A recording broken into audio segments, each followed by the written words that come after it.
This channel does not promote any violent, harmful, or illegal activities. All content provided by this channel is meant for an education purpose only. দেখুন প্রধানমন্ত্রীর বক্তব্যের মধ্যে এটা অন্যরকম একটা বিষয় আছে। আপনি যদি একদম নিরপেক্ষ দূরত্বে দাঁড়িয়ে ভাবেন তাহলে বুঝতে পারবেন সামনে ভোট আছে, এটা তার মাথার মধ্যে আছে এবং তিনি নিজের যে একটা মনস্তাত্ত্বিক প্রভাব সেটা ভোটারদের ওপর বিস্তার করার চেষ্টা করছেন, যাতে তাদের অন্তত শেষ মুহূর্তে গিয়ে ভোট দেওয়ার সময় আঙুলটা ইধার উধার না করে, তারা মনস্থির করে যেতে পারে। এই প্রচারটাই তো সব রাজনৈতিক দল করে, সবাই চান নিজের মতো করে এই ভোটারদের মনের ভেতর ঢুকে পড়তে এবং তাদের দিকে তাকে নিয়ে আসতে। কারণ একটা জিনিস খুব পরিষ্কার এই রাজনৈতিক নেতাদের কাছে, দেখুন নর্মালি জল ঠল ছাড়া যেরকম হাঁড়ির ভাত ফোটে না, তেমনি ভোট ছাড়া নেতাদেরও ভাত জোটে না। মানে এটা কিছু নিচের স্তরের নেতার জন্য যেরকম ঘটনা, বাকিদের ক্ষেত্রে ভাতটা ধরুন ক্ষমতা, নেতাদের খাদ্য সেটা তো ক্ষমতা, এর বাইরে আর কিছু আছে নাকি? তারা ক্ষমতার বাইরে থাকতে পারেন না, ক্ষমতা থাকলে সব আছে আর কি। আর নিচের তলার লোকেরা তারা অবশ্য সেই নেতারা ক্ষমতা বোঝেন না, তারা অন্য কিছু বোঝেন।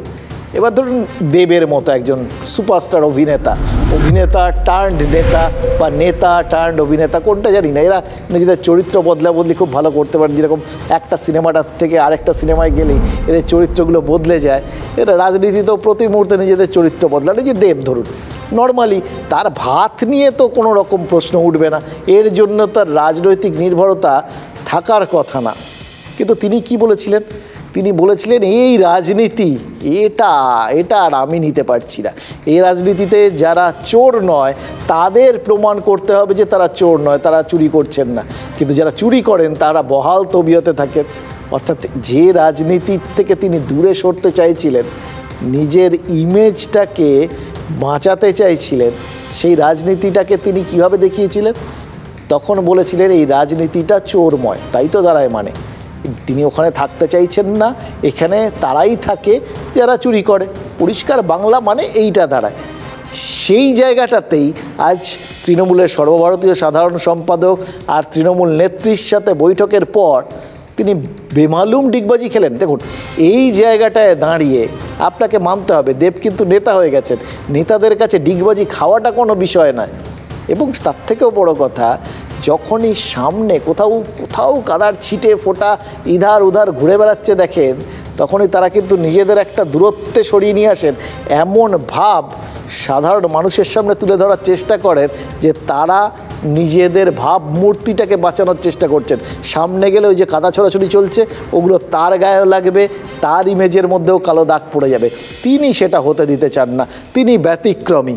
কোথাও গিয়ে তিনি এই যে ইমেজ সচেতনতার জায়গায় যে কথাগুলো বলেছিলেন, তখন কি তিনি প্রমাণ করতে চাইছিলেন আসলে তিনি দৈত্যকুলে প্রহ্লাদের মতো এসবের মধ্যে থেকেও তিনি নেই?